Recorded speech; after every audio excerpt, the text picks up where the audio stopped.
ಸರ್ವ ಜನಾಂಗದ ಶಾಂತಿಯ ತೋಟದಲ್ಲಿ 20 ಲಕ್ಷ ಅಕ್ರಮ ಬಾಂಗ್ಲಾ ನುಸುಳುಕೋರರು. ರಾಜಧಾನಿ ಬೆಂಗಳೂರಲ್ಲೇ ಮಿನಿ ಬಾಂಗ್ಲಾದೇಶ. ಸ್ಫೋಟಕ ವರದಿ ಬಿಚ್ಚಿಟ್ಟ ಗುಪ್ತಚರ ಇಲಾಖೆ. ಭಾರತೀಯ ಗುರುತುಗಳೊಂದಿಗೆ ಸರ್ಕಾರಿ ಯೋಜನೆಗಳ ದುರ್ಬಳಕೆ. ಭಾರತೀಯರಾಗಿ ವಿದೇಶಕ್ಕೆ ಹಾರಾಟ. ಸರ್ವ ಜನಾಂಗದ ಶಾಂತಿಯ ತೋಟ ಈಗ ಅಕ್ರಮ ಬಾಂಗ್ಲಾ ನುಸುಳುಕೋರರ ಪಾಲಿಗೆ ಪ್ರಶಸ್ತ ನೆಲೆಯಾಗುತ್ತಿದೆಯಾ? ರಾಜಧಾನಿ ಬೆಂಗಳೂರಿನಲ್ಲಿಯೇ ಮಿನಿ ಬಾಂಗ್ಲಾದೇಶ ಹುಟ್ಟಿಕೊಳ್ಳುತ್ತಿದೆಯಾ ಎಂಬ ಸಂಶಯಗಳನ್ನು ಪುಷ್ಟೀಕರಿಸುವ ಆಘಾತಕಾರಿ ಮಾಹಿತಿಯೊಂದು ಹೊರಬಿದ್ದಿದ್ದು ಕನ್ನಡಿಗರನ್ನ ಅಚ್ಚರಿಗೊಳಿಸಿದೆ.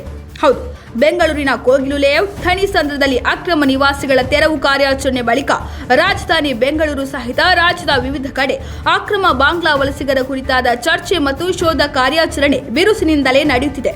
ಈ ವೇಳೆ ಗುಪ್ತಚರ ಇಲಾಖೆಯ ಮಾಹಿತಿಯೊಂದು ಕರ್ನಾಟಕವು ಬರೋಬ್ಬರಿ 20 ಲಕ್ಷ ಅಕ್ರಮ ಬಾಂಗ್ಲಾ ವಲಸಿಗರಿಗೆ ನೆಲೆಯಾಗಿದೆ ಎಂಬ ಅಚ್ಚರಿಯ ಅಂಕಿಅಂಶಗಳನ್ನು ಬೆಳಕಿಗೆ ತಂದಿವೆ ಎಂದು ವರದಿಗಳಾಗಿವೆ. ಕಳೆದ ಹಲವು ವರ್ಷಗಳಿಂದ ರಾಜ್ಯದಲ್ಲಿ 20 ಲಕ್ಷಕ್ಕೂ ಅಧಿಕ ಬಾಂಗ್ಲಾ ಪ್ರಜೆಗಳು ಅಕ್ರಮವಾಗಿ ನೆಲೆಸಿದ್ದು, ಈ ಪೈಕಿ 70% ರಿಂದ 80% ಮಂದಿ ಭಾರತೀಯ ಗುರುತಿನ ಚೀಟಿ ಹೊಂದಿರುವುದು ಪತ್ತೆಯಾಗಿದೆ. ಈ ವಿಚಾರ ಈಗ ಆತಂಕಕ್ಕೆ ಕಾರಣವಾಗಿದೆ. ಮೂಲಗಳ ಪ್ರಕಾರ ಸುಮಾರು 20 ರಿಂದ 25 ವರ್ಷಗಳಿಂದಲೂ ಪಶ್ಚಿಮ ಬಂಗಾಳದ ಮೂಲಕ ಭಾರತ ಪ್ರವೇಶಿಸುತ್ತಿರುವ ಬಾಂಗ್ಲಾದೇಶಿಗರು ಅಲ್ಲಿಯೇ 2 ರಿಂದ 3 ವರ್ಷಗಳ ಕಾಲ ನೆಲೆಸಿ ಅನಂತರ ಸ್ಥಳೀಯ ಜನಪ್ರತಿನಿಧಿಗಳ ಸಹಾಯದಿಂದ ಆಧಾರ್ ಕಾರ್ಡ್, ಚುನಾವಣಾ ಗುರುತಿನ ಚೀಟಿ ಸಹಿತ ಭಾರತದ ಅಧಿಕೃತ ಗುರುತಿನ ಚೀಟಿಗಳನ್ನು ಪಡೆಯುತ್ತಿದ್ದಾರೆ.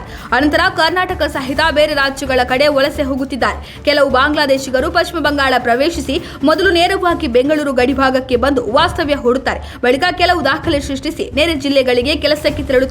ಹೀಗೆ ಬೆಂಗಳೂರು ಮತ್ತು ಗ್ರಾಮಾಂತರ ಭಾಗದಲ್ಲಿ 5 ರಿಂದ 6 ಲಕ್ಷ ಮಂದಿ ಇದ್ದು, ಮಲೆನಾಡು ಮತ್ತು ಕರಾವಳಿ ಭಾಗದಲ್ಲಿ 8 ರಿಂದ 10 ಲಕ್ಷ ಮಂದಿ ಹಾಗೂ ಉತ್ತರ ಕರ್ನಾಟಕ, ಹಳೆ ಮೈಸೂರು ಭಾಗ ಸಹಿತ ರಾಜ್ಯದಲ್ಲಿ 20 ಲಕ್ಷ ಮಂದಿ ವಾಸವಾಗಿದ್ದಾರೆ ಎಂದು ಅಂದಾಜಿಸಲಾಗಿದೆ. ಆದರೆ ಅವರು ಈಗಾಗಲೇ ಭಾರತದ ಗುರುತಿನ ಚೀಟಿಗಳನ್ನು ಹೊಂದಿದ್ದಾರೆ ಎಂದು ಪೊಲೀಸ್ ಮೂಲಗಳು ತಿಳಿಸಿವೆ.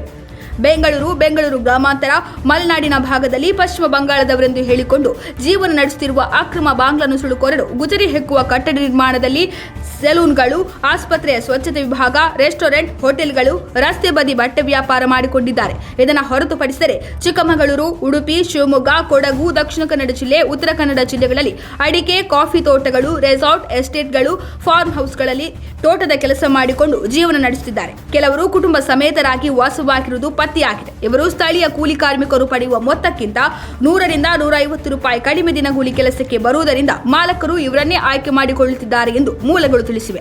ಹೀಗೆ ರಾಜ್ಯದಲ್ಲಿ ವಾಸವಿರುವ ಅಕ್ರಮ ಬಾಂಗ್ಲಾದೇಶಿಗರು ಭಾರತದ ಗುರುತಿನ ಚೀಟಿಯನ್ನು ಪಡೆದುಕೊಂಡಿರುವುದು ಮಾತ್ರವಲ್ಲದೆ ಅವುಗಳನ್ನು ಬಳಸಿಕೊಂಡು ರಾಜ್ಯ ಮತ್ತು ಕೇಂದ್ರ ಸರ್ಕಾರದ ಯೋಜನೆಗಳ ಫಲಾನುಭವಿಗಳಾಗಿದ್ದಾರೆ.